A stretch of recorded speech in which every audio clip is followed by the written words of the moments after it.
in every corner of my mind. Memories of you is what I can find. Raindrops were falling, and you saw me looking at you, smiling. Darling, I'm starting like raindrops falling. To you, I'm already falling. The words are choking me, feeling nervous, can't you see? And I said as I look at your face, you know everybody deserves an embrace. Raindrops were falling. Rainy days always stir memories in Frank of his wife. The moments they shared, and the little things they did together that made life feel magical. Those times felt like slices of heaven.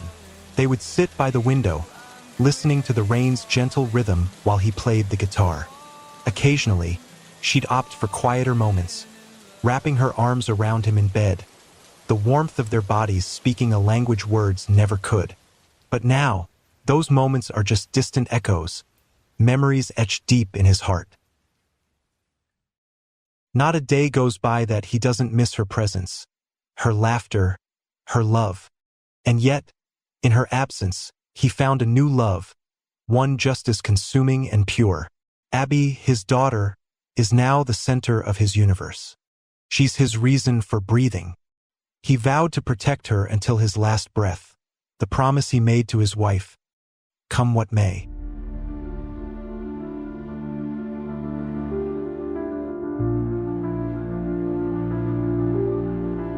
Early one January morning, as the world outside slumbered, a piercing phone ring shattered Frank's sleep. He groggily sat up, rubbing the remnants of dreams from his eyes, and answered, his voice heavy with annoyance.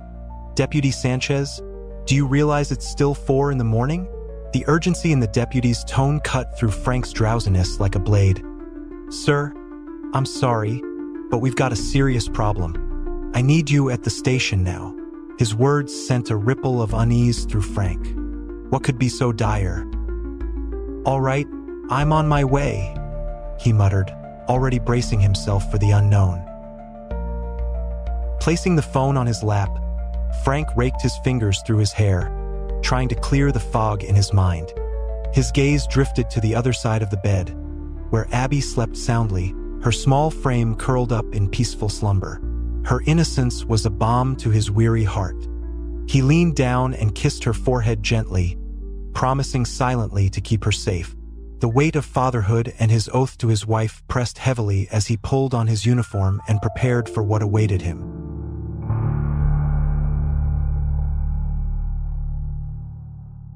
The scene at the station was chaos incarnate. The townspeople had gathered, their faces etched with fear and confusion. Deputy Sanchez greeted Frank the moment he arrived, his expression a cocktail of relief and desperation. "Thank God you're here," he exclaimed.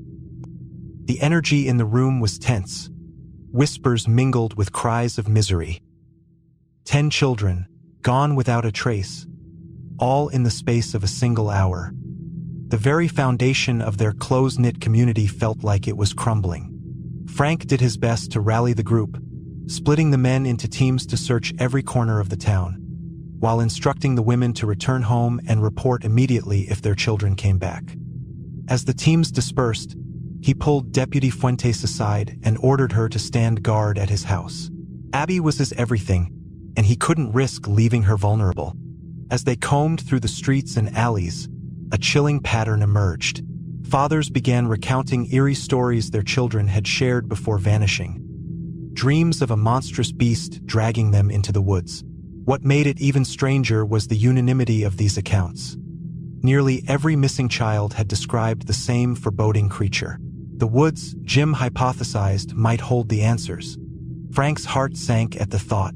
He knew the legends surrounding those trees, the warnings passed down through generations. "This town has always feared the woods," he said grimly. "Before this place was settled, It was known as an island of terror. A beast roamed there, taking lives with no trace left behind.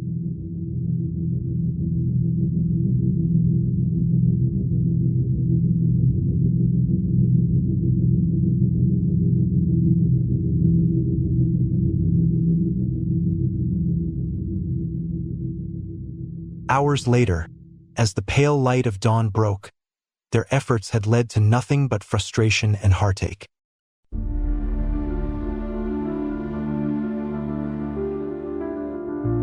As they trudged back to the town square, the remaining wives rushed toward them, their cries piercing the morning air. Frank's worst fears came true as they revealed that the children left behind had also vanished. Frank's heart pounded as he dialed Abby, but his phone stubbornly showed no signal. A lump of dread rose in his throat. Frantic, he sprinted back to his house, his chest tight with fear. When he arrived, the house was eerily silent, devoid of any signs of struggle. Abby's room was empty. No clues, no evidence, nothing. Deputy Fuentes was gone, too. It felt as though the world had collapsed beneath him. Falling to his daughter's bedroom floor, he cried out in anguish, his fist pounding into the wooden floor. When Frank finally composed himself, he returned to the station, only to find the entire town waiting at his gate. Their faces mirrored his grief, their collective despair joining his. Standing before them, he refused to let his tears blur his resolve. "We will search every inch of this town.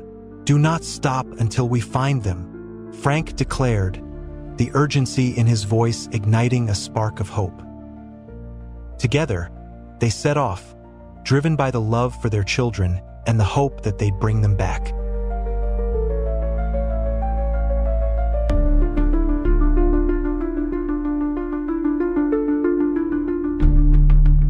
Three days had passed, and the weight of failure hung heavy over them. The children were still missing, and with each passing hour, hope seemed to slip further from their grasp. As Frank trudged back to the station, exhaustion gnawed at his body, but it was the ache in his heart that truly brought him to his knees. Passing Jim and his wife, who sat sobbing in their car, he felt their grief like a physical blow. Their pain mirrored his own, and it was unbearable. His legs gave out beneath him, and he collapsed to the ground, the sorrow pouring out of him for the children, for the parents, and for the helplessness that had taken hold of their town. Desperation clawed at them all, but the mysteries surrounding their plight only deepened. The barge and boats, the only means of leaving the island, had been burned to ashes. It was as if someone was determined to keep them trapped there. Radios were useless, unable to pick up even a whisper of a signal. Cell phones were no better, their screens mocking them with empty bars. They were isolated, cut off from the world, and the sense of foreboding was suffocating.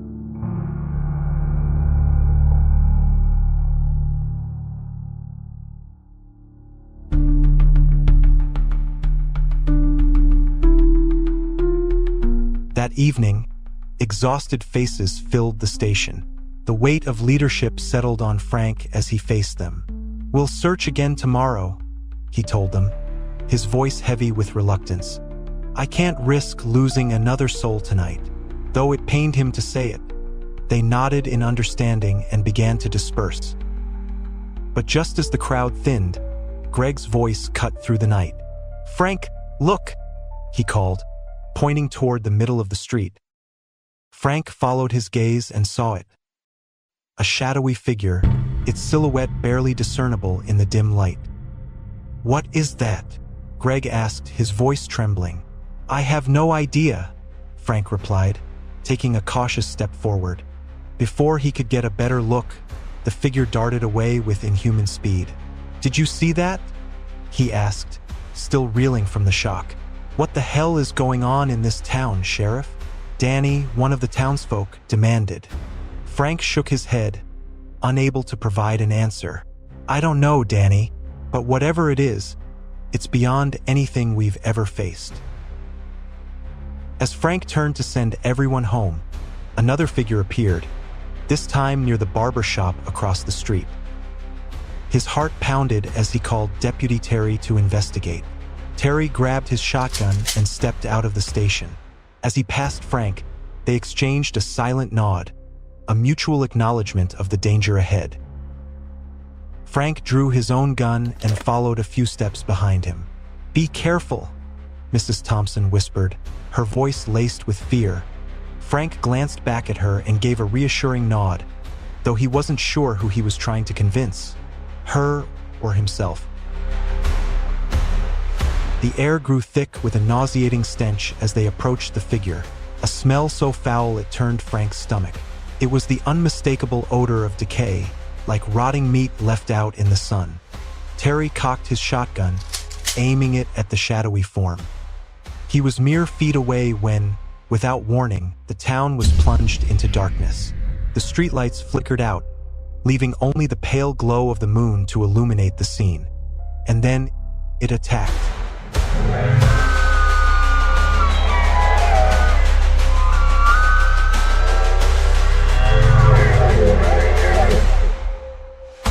The creature lunged at Terry with terrifying speed, its claws tearing into his throat before he could react. Blood sprayed into the air as he crumpled to the ground, lifeless.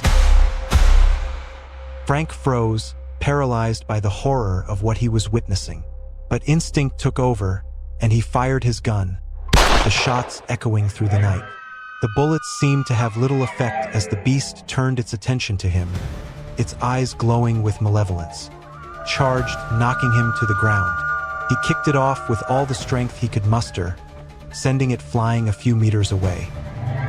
Before it could recover, James appeared, his rifle steady. He aimed for the creature's head and pulled the trigger. The shot rang out, and the beast collapsed, lifeless at last. The deputies rushed out of the station, their flashlights cutting through the darkness. Deputy Sanchez and Deputy James helped Frank to his feet, their faces pale with fear. "Are you okay?" James asked, his voice shaky. "Yeah," Frank managed to reply. "Get the generator running." James nodded. "Daniel's on it," he said, and moments later, the station lights flickered back on. But the relief was short-lived. The screams that had filled the air moments ago were replaced by an eerie silence, a quiet so profound it was deafening. Frank looked around, his heart pounding. "What the hell is happening?" he muttered, more to himself than anyone else. "Let's go back inside, sir," Deputy Sanchez urged, his hand on Frank's shoulder. Frank nodded, allowing him to guide him back into the station, though his mind was far from calm. Whatever was happening to their town, it was only just beginning.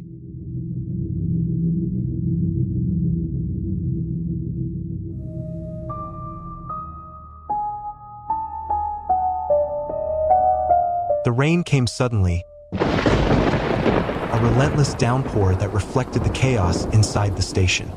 They had barricaded themselves in, fortifying every window and door against the beasts that roamed outside. The few townsfolk they had managed to save huddled together, their faces pale with fear. Jim stood by the window, peering through a crack in the barricade. "Looks like they're waiting for us," he muttered, his voice heavy with dread. Mrs. Thompson, clutching a rosary, whispered, "I hope they didn't take our children." Her words hung in the air like a curse. "I hope not," Frank replied, though his heart was far from certain. He took a cautious glance outside and counted at least 20 of the creatures prowling the streets. Their movements were almost calculated. "What the hell are those things?" he whispered under his breath. They resolved to stay inside the station through the night, though none of them dared to sleep. They conducted a head count, 12. Only 12 of them remained, barely a fraction of the town's population. Whispers of misery echoed through the room. "Where are the others?" "I don't know. Our children. They are not safe outside. If we go out, we will definitely end up like Terry." Meanwhile, as the commotion continued in the background, the weight of the day pressed down on Frank, and he longed for the morning to resume the search for his daughter. The hours dragged on as Frank and the deputies taught the survivors how to handle firearms, a necessity in this new reality. When the lessons were done, the silence that followed was oppressive, broken only by the occasional shuffle of feet or the muffled sobs of the grieving. Greg, his face etched with despair, suddenly broke the quiet. Our children are missing, our phones and radios don't work, the power's out, and now these monsters are killing everyone. What the hell is going on?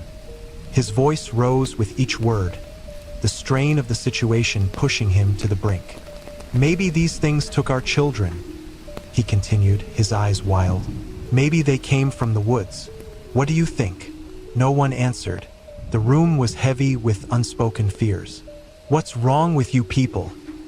Greg shouted, his frustration boiling over. Our sons and daughters are out there. We need to rescue them. Frank stepped forward, trying to calm him. Greg, take it easy, he said, his tone firm but measured. Don't tell me to calm down, Frank, he snapped, turning his anger on him. You failed us. You failed to protect my son. Their children, your daughter. His words cut deep, but Frank refused to let him see the pain they caused. Don't you dare talk about my daughter like that, he shot back, his voice trembling with restrained fury. Deputy Sanchez and a few others stepped between them, their hands raised in a gesture of peace. Guys, stop, Sanchez pleaded. The enemy is out there, and we still don't know what we're dealing with. Frank took a deep breath, forcing himself to let go of the anger. I love my daughter more than anything, he said, his voice softening, and I'll do whatever it takes to bring her back. Greg's shoulders slumped, the fight draining out of him. I'm sorry, he muttered, sinking to the floor. I just don't know what to do anymore. Frank placed a hand on Greg's shoulder. I'm sorry too, Greg. We'll get through this. We'll bring our children home. Hours later, Jim broke the uneasy quiet. Are they still out there? He asked, his voice barely above a whisper. Sanchez moved to the window and peered outside. Strange, he said after a moment. They're gone. The room erupted with questions. Where did they go? Are we safe now? Is it safe to go out? Frank raised a hand to silence them. Sanchez, cover me, he said, grabbing his gun. Sanchez grabbed Frank's arm, his grip firm. Are you crazy, Frank? We don't know if it's safe out there. That's why I'm going to find out, Frank replied, his voice steady. Cover me. Reluctantly, Sanchez nodded and readied his weapon. They removed the barricade from the door, the sound of scraping wood echoing in the tense silence. Frank took a deep breath, his fingers tightening around the grip of his gun, and slowly opened the door. The cold night air hit him like a slap, carrying with it an eerie stillness. The streets were empty, devoid of both the living and the dead. Even the rooftops, where he half expected to see the creatures lurking, were clear. Frank's goal was simple: retrieve the corpse of the creature James had killed earlier. He needed to know what they were up against. Moving cautiously, he approached the body, his flashlight cutting through the darkness. The creature's arm was thin, its fur patchy and loose. He grabbed it, the texture sending a shiver down his spine.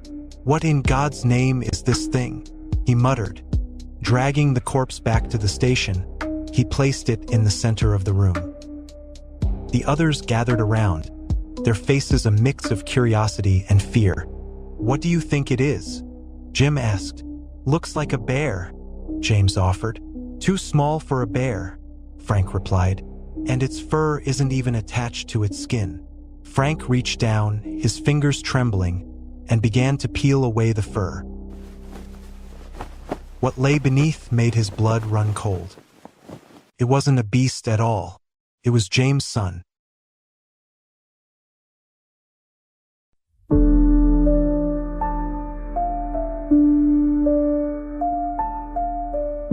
The revelation silenced the room in shock, its immense gravity crushing them.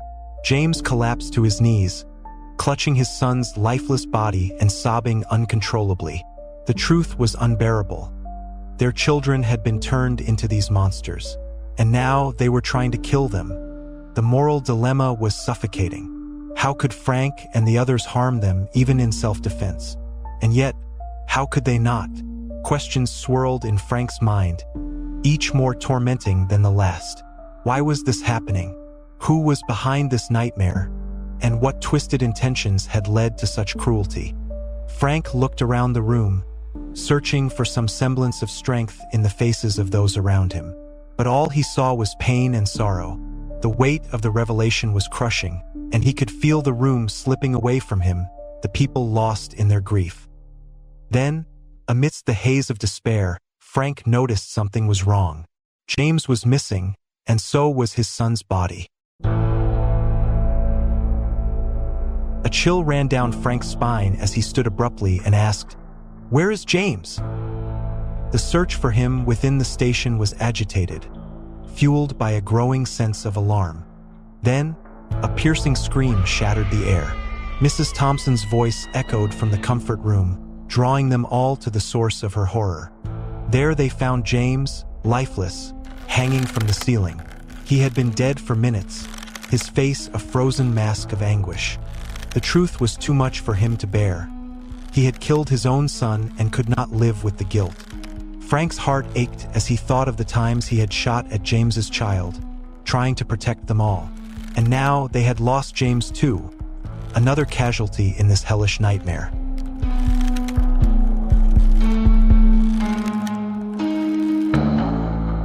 Determined to face the ordeal head-on, Frank gathered everyone together to lay out a new plan. They could no longer afford to harm the children. Their mission was now to capture them. But resources were scarce, only 10 tranquilizer darts and 2 dart guns.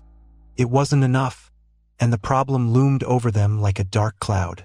Frank decided that only 3 of them, Daniel, Jim, and himself, would venture out, while the others stayed behind at the station. Armed with a shotgun and 2 handguns, Frank handed the handguns to Daniel and Jim.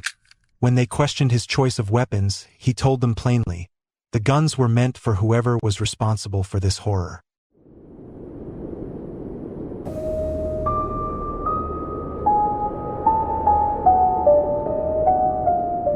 They stepped outside, the cold air biting at their skin as they hurried into the unknown.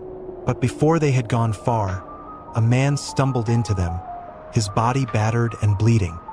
Frank tried to lay him down on the street, to ask what had happened, but his words were incoherent, mere murmurs. His face was unfamiliar, a stranger in a town where Frank knew every name and every story. Then, with a sudden burst of clarity, he spoke. "I'm sorry. I am so sorry. Please, take this." His trembling hand extended a device that looked like a phone. His voice faltered as he added, "Leave this town. Leave this island." They carried him back to the station, but before they could reach safety, he succumbed to his injuries.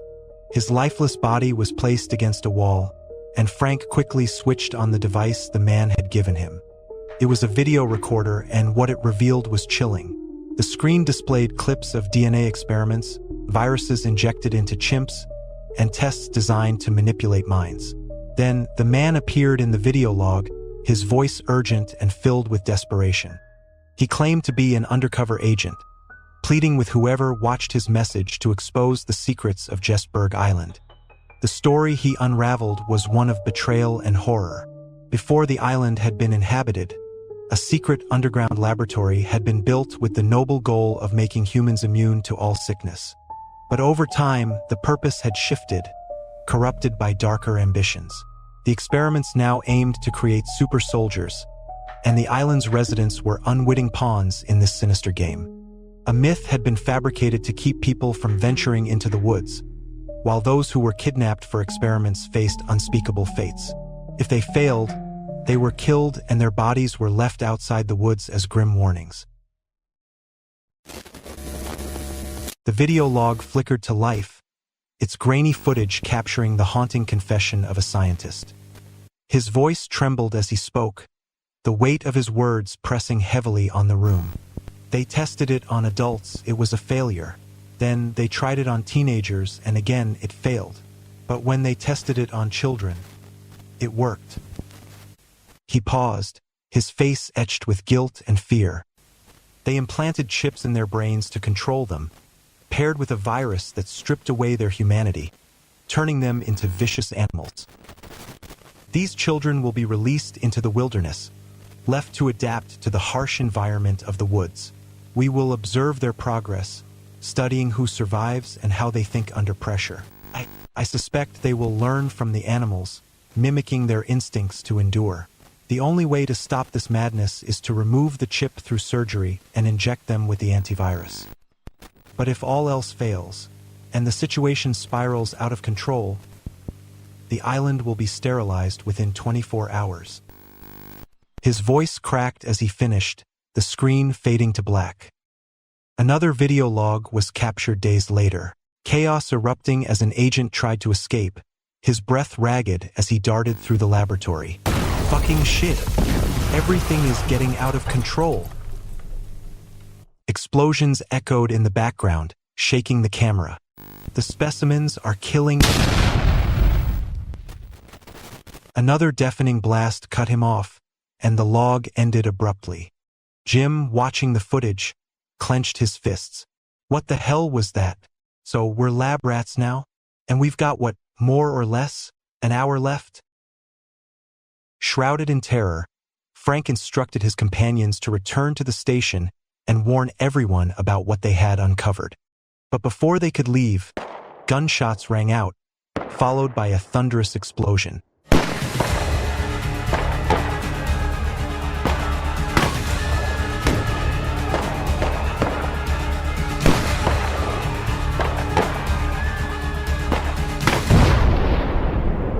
They sprinted back, only to find the station engulfed in flames. The children stood before the burning building, their animalistic fur shed, revealing their transformed bodies.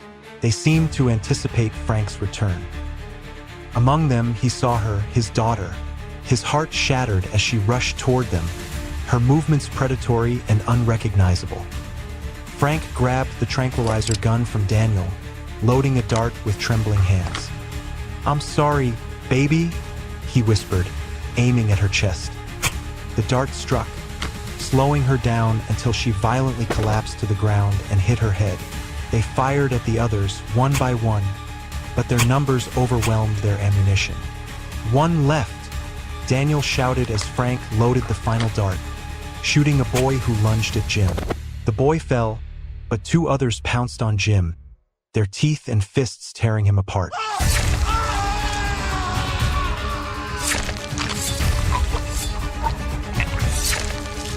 Daniel and Frank ran, desperation fueling their steps until they reached a dead end, a brick wall trapping them. With no escape, they prepared for their last stand. Frank handed Daniel a pipe, gripping another tightly as the children approached, their eyes devoid of humanity. Frank screamed as they charged.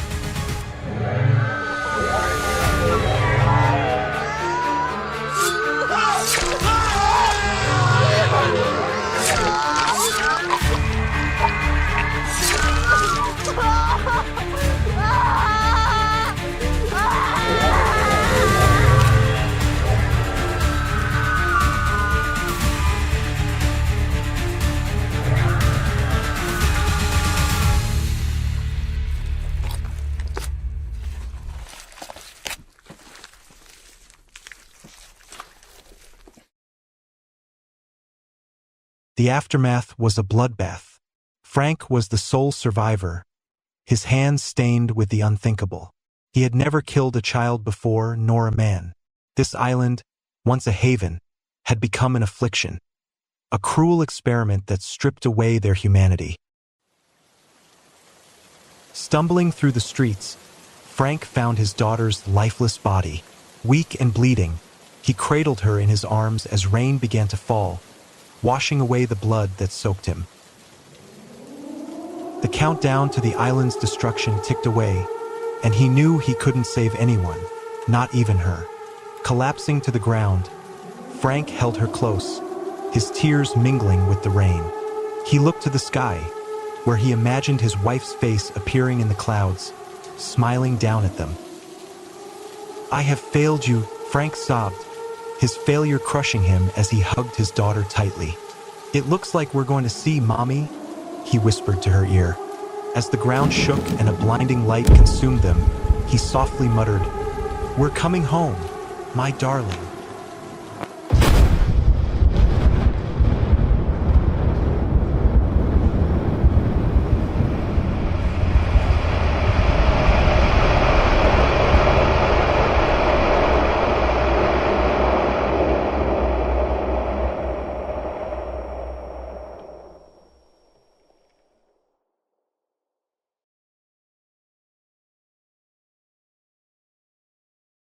Walking down a narrow street near your place, skipping puddles of water with reflection of my face. Did it rain earlier today? I have never noticed it. Will it rain again? I don't mind, it's you I wanna meet. The cold wind blows me down. It almost put me on my knees. Even if the time slows me down, I'll be there for you, as I promised. Braving the storm, this distance between us, I won't be blown away, away from you. Stealing the time, it felt like it was our last. I'll brave it all to have a life with you again. I won't be blown away, away from you again. I'll brave it all to have a life with you again.